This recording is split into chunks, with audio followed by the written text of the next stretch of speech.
Welcome to the Banker Lamp. Please enjoy the video. In this video, I will show how to open Honda Odyssey trunk from inside. Locate the emergency release handle near the trunk hinge, grasp it firmly, and pull straight toward you. Keep your body centered and push against the lid as you pull to create clearance.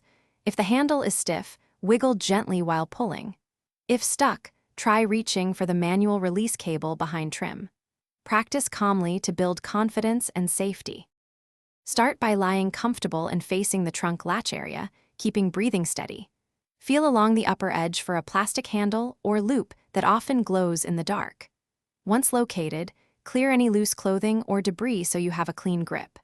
Position one hand on the handle and one hand on the trunk lid for leverage. Pull firmly and steadily to release the latch and allow the trunk to open safely. If the trunk does not open on the first pull, stay calm and communicate with anyone outside the vehicle. Ask them to lift the trunk lid slightly while you pull the handle again for added clearance. Shine a light to check for visible obstructions like debris or bent metal. Avoid sharp or forceful actions that could cause injury.